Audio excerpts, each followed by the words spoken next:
Greetings and bienvenue, midnight crew. Thank you for returning to this broadcast. And welcome to new viewers joining us for the first time. If you like a video, then feel free to subscribe.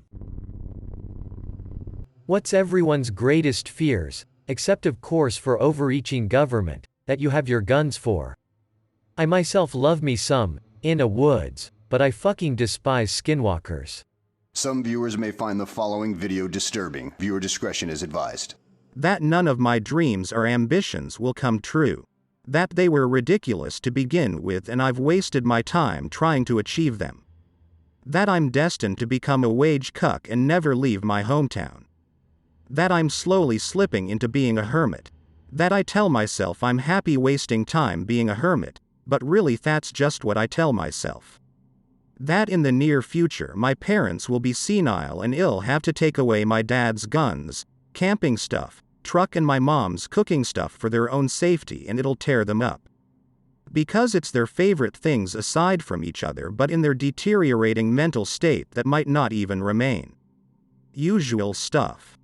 My grandma has set their house on fire twice now. We've taken away most of her things, but it's just not sustainable. We can't afford to put them in a home, and while I love her, she's alienated and destroyed every relationship she's got with literally everyone else in the family. She's got dementia, or Alzheimer's, or some shit. She refuses to talk about it. My grandfather used to take care of her, but he's wheelchair-bound and on dialysis. That man went through 2 wars and wasn't scared of shit. But he's terrified of what's going to happen to his wife when he's gone, and he says dialysis is worse than death. My greatest fear is simply that I'll never accomplish anything in life and it'll have been a waste when someone else could have done better. Followed by when I die it will be the black void of nothing where I cease to be. No retry, no heaven or hell. Just another speck of dust in the void of space. That and Wendigos are a bitch to fight off, and I'm more than likely to get killed in the first minute of an encounter with one. People, I've tried hunting cryptids and nothing ever came from it other than a good time drinking in the woods. There's no such thing as spooky goobers out in a woods. I live in skinwalker territory, southern Utah, and have actively sought after them. Looked for evidence of existence and nothing has ever come up. That said, there is something far more terrifying in a woods, and that's crazy people. And those crazies are like real skinwalkers, Wendigo, whatever your magic pixies. That's why I take Raifu with me when I go in a woods. Because fuck people. The very idea of submarine accidents or sinkings. For example, just listening to a recording of Lieutenant Duff talking about how his command of Her Majesty's ship Stubborn was nearly sunk is enough to spook me. Sneak up on a German convoy supplying the Norway invasion. Launch all 6 frontal torpedoes and try to sneak away. Get caught in a very close depth charge attack by a German destroyer. Planes stuck at maximum dive. Frontal Q-tank, used for crash dives, is completely flooded and one propeller is destroyed. The boat is stuck diving hard and attempts to blow and trim out only lead the boat surfacing within 1.5 nautical mile of a German destroyer. Dive again, but this time all attempts to level out fail and the boat whistles down, like a stone until the depth gauge goes off the scale. Slam into an unexpected shelf at 500 feet and get stuck in the mud. Blow several times but the boat doesn't move. Trying to rock the boat free using the propeller and moving the crew about fails. Compress some of the air from inside the sub and make one last desperate blow. The ship rises at a 70 degrees up angle which throws the crew in a heap but makes the boat breach the surface at high speed. Try to escape back to Britain on the surface. Run out of fuel halfway and get towed back to base by a friendly destroyer. I myself, then busy with the fitting out of Her Majesty's ship Thule, met Duff after arrival and examined Stubborn in the dry dock. She gave the impression of a skeleton's chest, for her ribs protruded whilst between them, her steel plates had been pressed inwards to form concave curves, this bizarre effect providing an unforgettable tribute to the workmanship of the men who built her. Lieutenant Commander Alistair Mars. My biggest fear? You remember the guy who got wedged into a cave and couldn't be retrieved? That. I've had a weird and colorful life, but ending it like that. Helpless. Trapped. With the crushing weight of not only the mountains on you, but of the infinite. I think I would go to pieces. You can't have hate sustain you. There is no torturer to spit in the face of. You can't say you went out in a blaze of glory. You died because of your own damn hobby. You can't say you passed surrounded by your loved ones and the memories of a life well lived. I can't stand going into dark lakes or just dark water in general. I guess that it's just because I can't see 2 feet in front of me. But I also think that it's because my mind thinks of horrible creatures that might also be in the dark water with me. These two got my skin crawling a bit. Being crushed like a grape is one thing, perfectly fine. No unusual amount of fear, but being trapped, unable to move until I slowly dehydrate. No thanks. As for the ocean, it's not the critters that scare me. It's the emptiness. I'm not afraid of what might be down there, I'm afraid that there's nothing down there. No light, no air, no sound, just cold, suffocating pressure and silence. If I ever fall overboard and for some reason start rapidly sinking, I actually hope I'll drown quickly, the pressure caves my head in, or one of those big nasty sea monsters does me the favor of eating me.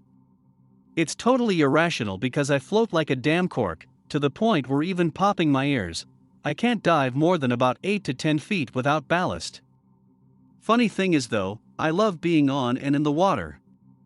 Big boats, small boats, doesn't matter, so long as I have something solid about. Big, deep water where the bottom is just an abstract concept. I'm afraid of walking in a void with no means of orientation. Thankfully that doesn't happen in real life, but only in my dreams. The end of Minecraft freaks me the fuck out. A threat can come from any direction, you have no cover or means to hide yourself from it. Makes me shake a bit to think about it. I guess I have this fear because when I grew up we lived in a somewhat small house where things were a bit cluttered, and thus my mind acquired the fear of large, open empty spaces or voids.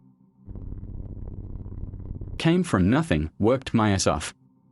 Was homeless at 18. Finally in my late 20s with a very nice career, money for toys, a house, car, full fridge, warm home. Afraid to lose it all. Afraid to be homeless and hungry again. Afraid of disasters, attacks, being hit by dumbass drivers, getting hurt in a woods. Sleep with a gun next to bed for peace of mind. I was where you are now when I was 25. I'm 30 now and am extremely lucky to live in my mother's basement. Be scared. What happened? There isn't a short version of this anon, but I'll try and keep it that way. Have a good job. Fiancé. Be on the property ladder. Car. Stepdad abuses mother and sister. Find out. Throw him out of her house. Fight him physically and in court. Mother is a shell of a woman. Work extra hard to pay her legal expenses of separating their unmarried so less legal protection, assets, and get sibling through college. Put money into making sure they both have a roof over their heads. Give up the apartment to do so. Lose relationship with fiancé. Lose my actual biological father a couple months after he appears in my life.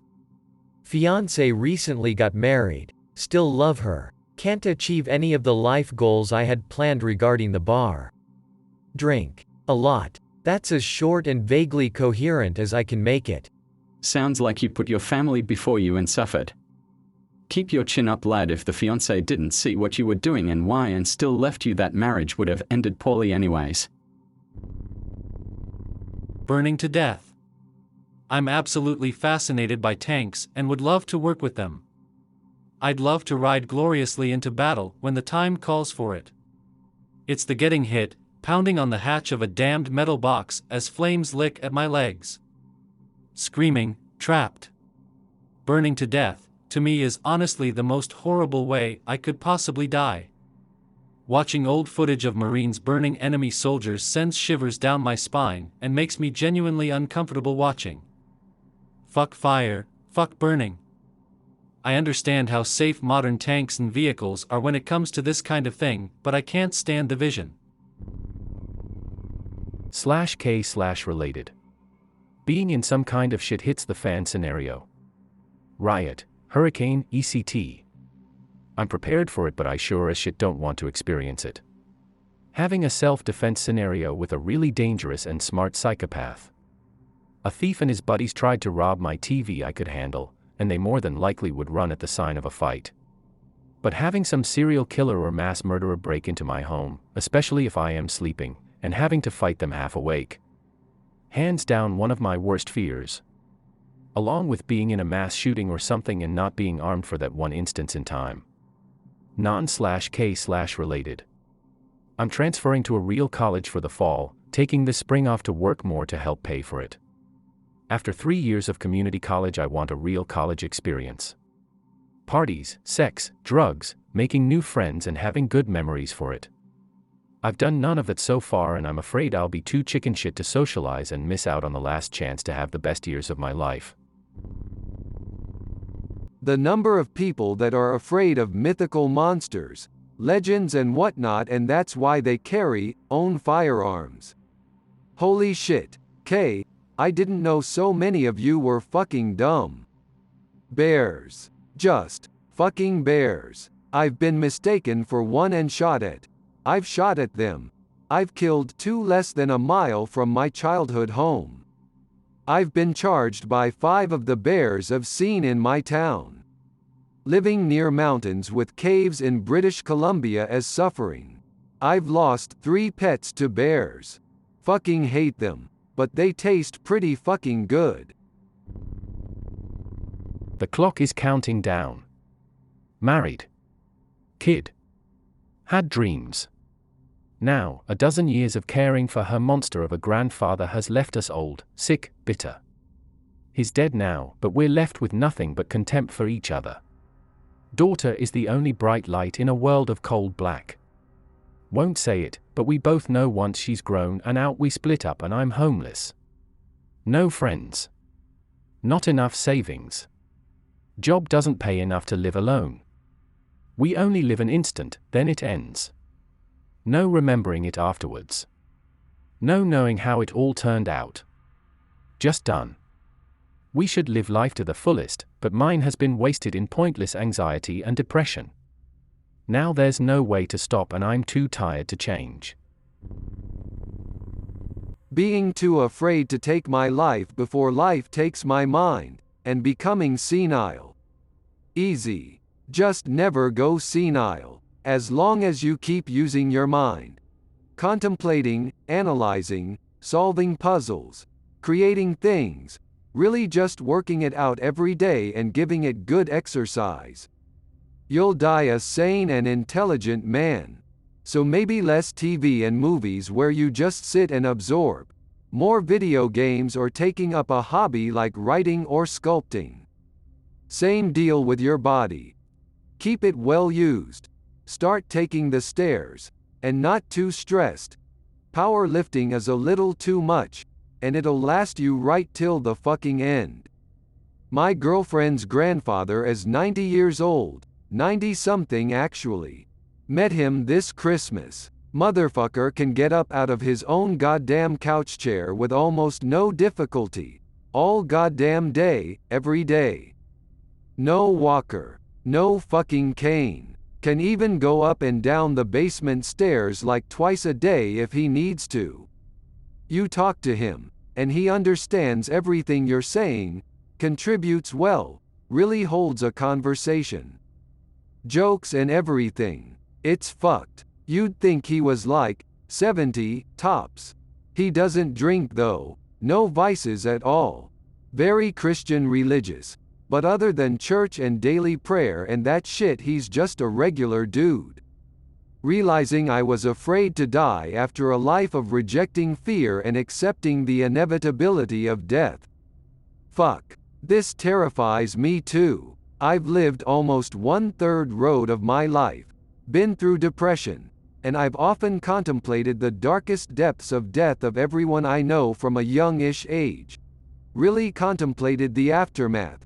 Really imagining not having them there, having to do everything they used to, coping without them, breaking down, the funeral, what I'd say, how to tell everyone who doesn't know. Everyone, even myself, and it wasn't easy. Not being religious, the afterlife to me is nothingness. The same thing from before life. Not existing, at all, in any form. Being completely and utterly gone forever. I've even come to accept that. But I fear that one day I may forget it, or worse, have the chemicals and synapses in my brain just up and decide that it's now something for me to fear, or even worse, realize that the only reason I'm not scared is because I'm still in the first half of my life. Another thing I fear is a combination of the two ideas. That the entire point of senility and dementia is to soften the blow of impending death, and by remaining fully cognizant and analytical of everything to retain my sanity, I will only be subjecting myself to the most miserable, terrifying, and helpless one-way march into the void. My mind still kicking and screaming as everyone else's is happily sedated. It's always interesting when you meet someone who's very old but still alert. I talked to a guy who had to be in his late 80s or early 90s about science once. Dude was fucking giddy about how all the shit he used to read about as science fiction was real now, chatted about getting his first computer back in the 70s, and how amazing it was to see them go from clunky monochromatic behemoths into tiny, ultra-powerful, ubiquitous tools for the common man. That guy lived through a technological revolution and he loved every second, knew way more about programming and the inner workings of things than me. It was humbling. Hope the old fucker gets to see us land on Mars. Stay strong, you geriatric nerd motherfucker. I used to be afraid of the sky. More specifically, things in the sky, really big things and the vastness of space. It used to be whenever I was riding around at night and would see city lights in the distance, I'd worry that the sun had exploded and that glow was the first sign of the soon-to-consume the Earth ball of expanding plasma. Or that an asteroid had hit and that was a firestorm heading my way. I'd have dreams where I would wake up, only to see intense brightness outside the window. That could have been a nuke too, I guess. One time I had a dream that the Earth was falling towards Jupiter and I could see it in the sky, taking up about 1/3 of it. The sky is fucking terrifying. I would take an unusually bright moon as proof the sun had novad. These dreams stopped when I was in my early 20s. Haven't had anything like that since. Part of me thinks maybe it happened and now I'm in another universe and no, I don't have to worry about it anymore. My sister has a kid who's a complete screw-up like her, but worse. Where my sister just dumps all responsibility and does drugs. This shit is in a gang doing drugs, selling, and has been in and out of jail before he's turned 16. Idiot even puts up photos of him with drugs and guns on his open Facebook. Finger on the trigger, so here's hoping he has an accident. My sister even dumped him on our 90-year-old grandmother where he's been selling drugs out of her house and had a few gunshots through the front window. State won't do shit because the mother dumped all responsibilities on my grandmother and prefers to fine my grandmother for having a gang house. The kid's father is non-existent, so no hope of sending him there. Both my parents are dead, so it was always my grandmother and me growing up. Every time I push for my grandmother to kick the kid out of the house, grandma always responds with how important family is, despite him terrorizing her daily and causing her multiple trips to the ER due to stress-related incidents. Anyway, he's been threatening to send his crew after me, and my wife and kid. to kill me because I've been trying to do everything I can to get my grandmother to kick him out. Worse yet is my sister has even been threatening to come by for trying to get the kid she abandoned out of our grandmother's house. I have a restraining order against them both, but I know that's not going to stop them. It only means I cannot visit the person who raised me after my parents died. So some nights I sleep downstairs in the living room with my kit on when I think things are getting heated. I realize I am late enough to the party that nobody will read mine, but what the hell? I'm not afraid of man-made threats. I live in a country with my guns and my own power on my own land. No problems there, not much afraid of animals, because I grew up out here and know what to avoid. Maybe grizzlies give me chills sometimes. Not really afraid of the paranormal, as I have yet to experience it, and being part Anishinaabe, my sister is always giving me charms and burning shit around my property and so on. So probably covered there, but one of my non-K hobbies is scuba diving. And you cannot take guns underwater, and we cannot know what lives in the depths. I have experienced true visceral horror, and nothing can beat the terror of floating weightless in the dark.